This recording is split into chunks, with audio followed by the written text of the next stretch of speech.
Welcome to the Car Guy Show. Join award-winning magazine publisher Tim Miller and national champion race driver Kristen Traeger as they look at Texas car life and Texas car culture. Join them as they meet car guys in their cars, in their garages, and at their clubs and events. Come along for a real kick in the asphalt.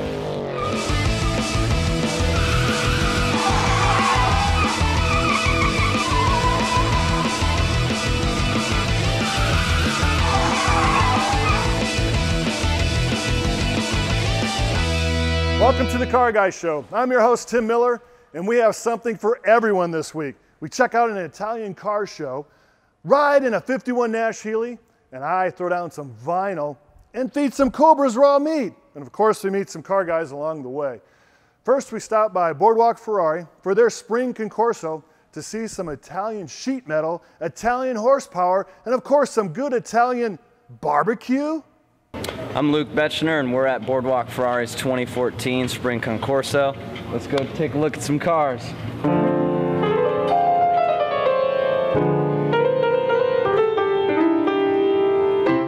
Well, I have a 2005 Carrera GT. It's faience yellow, and I bought this car about a year ago. It had about 7,000 miles on it, and we just turned over 10,000 miles today driving over here. And it's one of about 600 that came to the U.S. I think they made 1,270 of these originally, and yellow is a pretty rare color.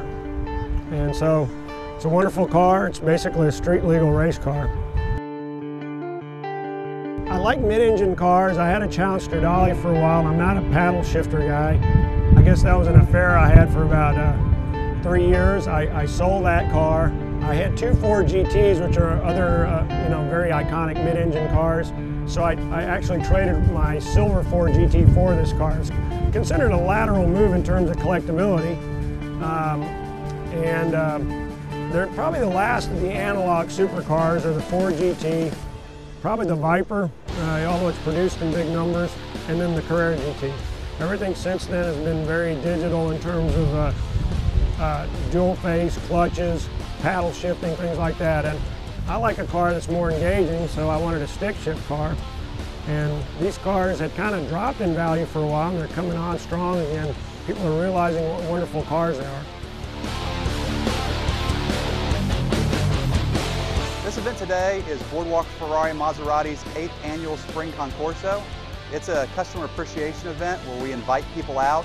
They can bring their cars, they can bring themselves, they can bring their family, and they can see interesting stuff maybe they don't see anywhere else. It's grown over the years. This year we have over 120 cars out in the lawn and probably over 300 guests today. We allow pretty much everybody that has something exotic or interesting to come. We have Alfa Romeos, we have other Italian cars, we've got NSXs out here today, we've got vintage American cars, we've got vintage British cars. Pretty much an eclectic mix of just about everything you can think of. Some of the stuff's new to us, some of the stuff's new to most of the people that attend here, and of course we always have an Enzo.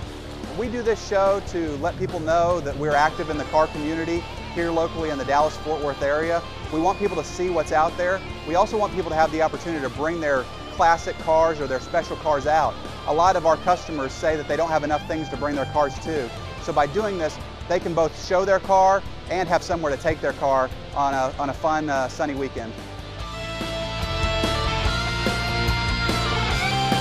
I got the 650S McLaren, I've got the 458 Ferrari, I've got the F12, I got the California.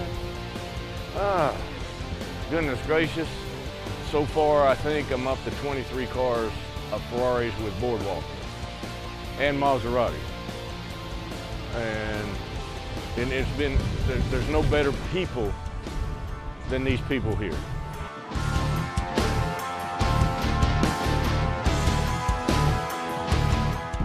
What I brought today is one of the Alfa Romeos out of a small collection of Alfas I have.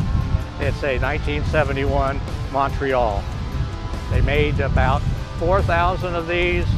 There's probably 80, 90 in the States. The engine is really one of its key features. It's a detuned Formula One V8 small block all alloy, 2.6 liter. Alfa was racing back at this time, and this happens to be one of the engines that they perfected, actually turned into think there are about 3 cars that actually are carrying the V8. This happens to be one. Again, a detuned Formula One, naturally aspirated. It develops enough horsepower that they had to go to Germany to get a 5-speed ZF gearbox for it. Dry sump, scabbaged oil system. You can see some of the plumbing in there. Anyway, it's just a beautiful car to drive. It came with a radio when I first bought it. Threw the radio out because it really doesn't need a radio. It really sounds, the sounds it makes are great without the radio, so don't need a radio.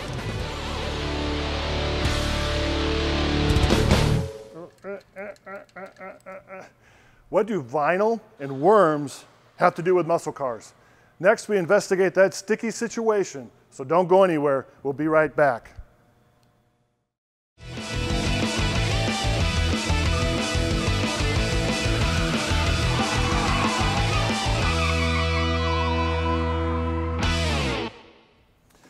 If you thought about putting some stripes on your muscle car, consider our next top shop, Big Worm Graphix in Fort Worth.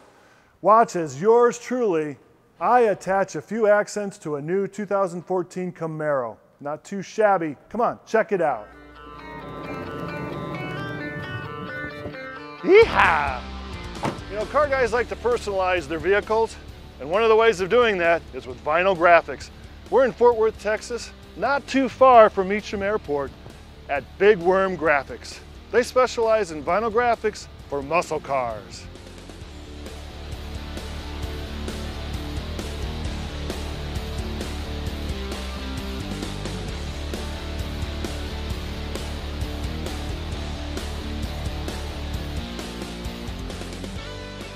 All right, we're here with Adam at Big Worm Graphix, and he's taking us through the process of a project that he's working on presently. Can you tell us what you're... This is a side accent hash marks for a Camaro. And basically what we do, the orders come from the front, and there's the papers over there. We get the papers, we go to the computer, we print out what we need to cut out, all the cutouts that come out, and then it prints out to the machine, and it comes to this process right here. And from here, we got to weed it out, transfer tape it.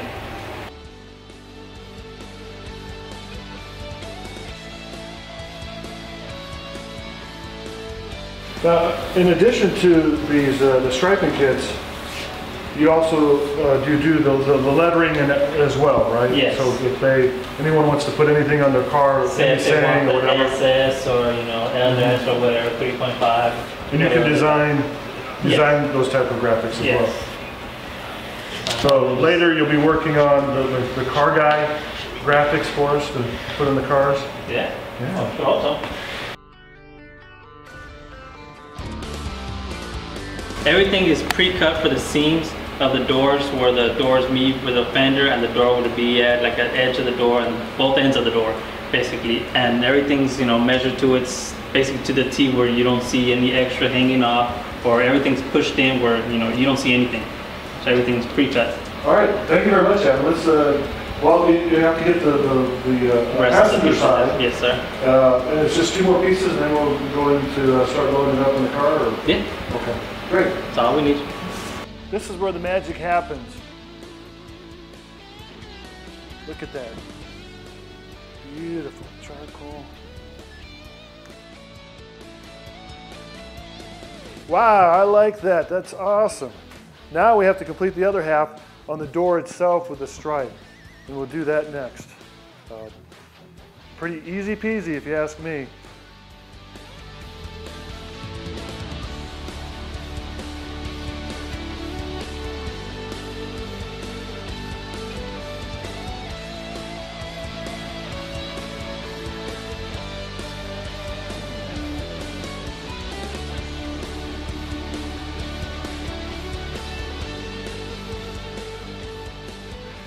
All right, check it out.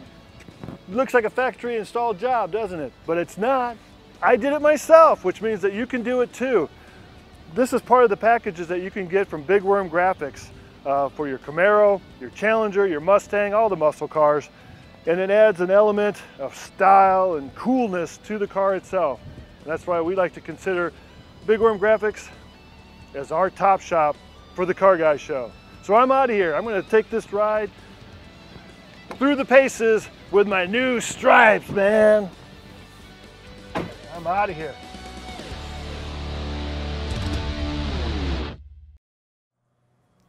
When we come back, we go for a ride in Dennis Collins' Nash-Healy before it goes across the auction block in Montgomery, Texas. Stay with us.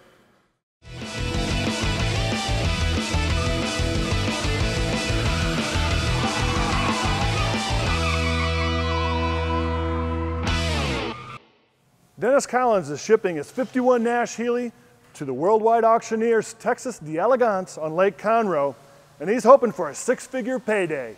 He takes us for a ride at Cars and Coffee in Plano, Texas. Woohoo! Hi, Dennis Collins. I'm here with the Car Guy Show. We're going to do a test drive of my 1951 Nash Healey Roadster with a 68 build, and it's a kick in the asphalt.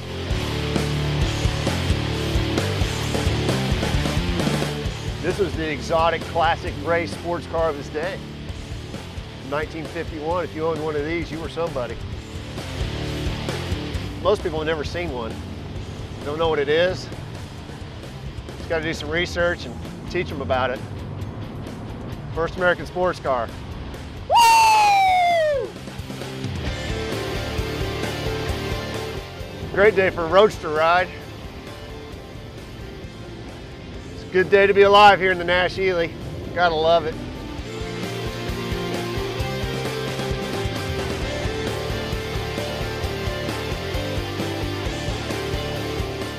It's an honor for me to have this car and to be able to take care of it. You know, the same old thing, we're just caretakers, we're not owners. This car will be passed down over the generations, and I'm just happy that we were able to save it. In my opinion, it's one of the most undervalued early sports cars in the world, and certainly the most undervalued American sports car. People are becoming more educated about them, but the problem is there's just not enough of them. They'll get there. I think, you know, in the next 10 years, this is going to be one of the most expensive cars out there. And these arguably should be in the, woo! What's up? This should be in that same realm from collectability and price standpoint. They're not yet, but we'll see what the future holds. I think the astute collector, this should be a car that should be on their hit list or their bucket list, especially the. And I'm talking the 50-51 cars, the alloyed bodied panel craft cars. The Pininfarina cars are a beautiful car, but they weren't as lightweight, they weren't as competitive in racing. And you know, they made a lot of them, maybe about 400 of them. The other problem with these cars is most people, they have attempted restorations on them. These restorations are as expensive as doing a Ferrari, a coachwork car of the time. So it's a tremendous amount of time and investment to put into a car that you're going to have to do it for the love of it for now, because you're not going to make money on it yet. Maybe in the near future they'll get there.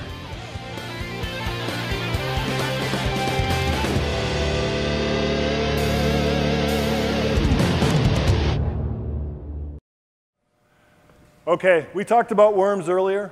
Now we're going to move on to snakes. And you know the Texas snake I'm talking about, the Cobra. Car Club is next. Keep your butt planted. We'll be right back.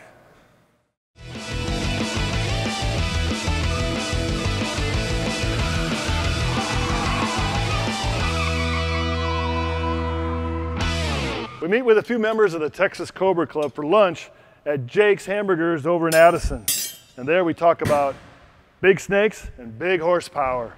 First, I gotta get back to my day job.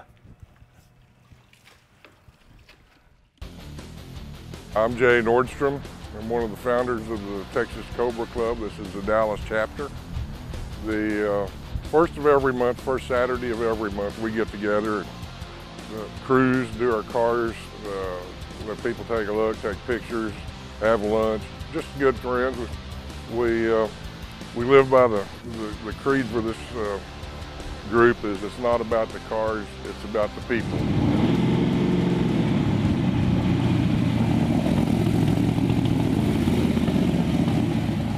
Factory 5 Racing Shelby Cobra replica, and so I've got two boys and they helped me build this. So this is a car that we built ourselves in our garage. It took us 3 years.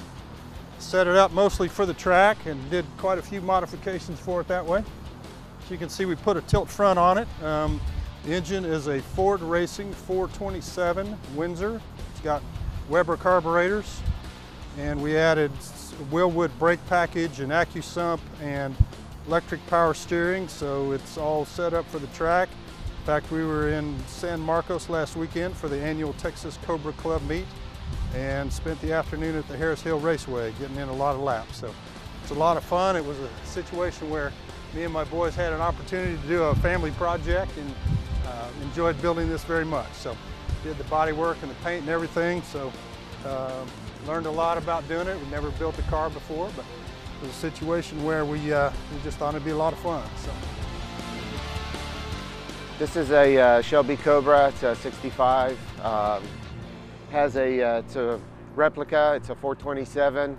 It's got 540 horsepower and 490 foot-pounds of torque. I did some stuff a little differently than what is common practice. The first thing that I did, as you can see, I put a dual roll bar in, which is not customary. The other thing too that I did is I fuel injected the engine. It's a mass flow system, and makes the car very drivable in town, even with the horsepower. Plus it is able to adjust to different elevations and stuff, so when you go to Colorado and you go up to the 14s, it's not a problem driving the car. This is a 2004 Superformance Cobra. I've had it since 2004, of course. It's a copy of a 1965 Shelby Cobra. It's the only Shelby Cobra company that is licensed by Shelby that is not an actual Shelby product. Got a 460 Super Cobra jet motor. It has 650 horsepower, 600 pounds of torque. It's real fast. TKO Tremec transmission, 373 rear end. Good car. Everyone is different. Everyone is a mirror image of its owner. There's no two alike. We just like to have fun. Good people, good folks.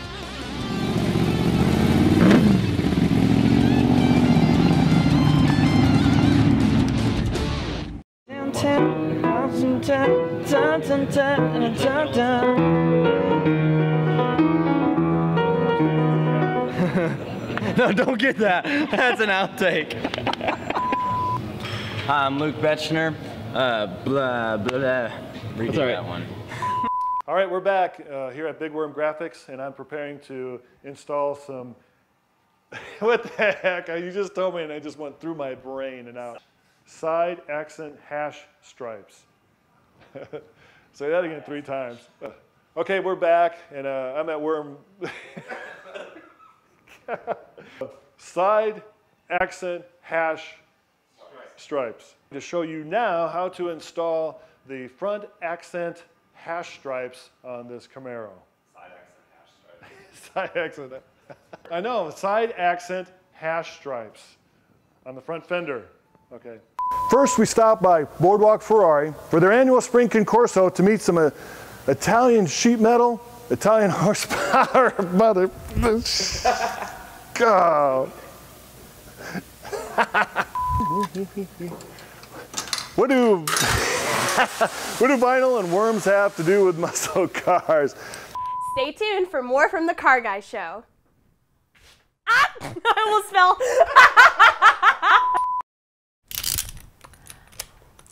Everybody just move your body. I want lasagna, I want lasagna. Okay. You're watching the Car Guy Show. We'll be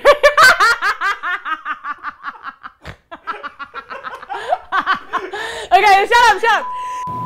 Hi, I'm Luke Betchner, and we're at... And I'm Tim Miller. And we're at Boardwalk Ferrari's 2014 Spring Concorso. It's a great Saturday morning to bring your cars out. Let's go see what they have. Oh, yeah. It's a kick in the asphalt, right? Yeah, it is. Right? All right, let's start playing. Come on. Make me look good.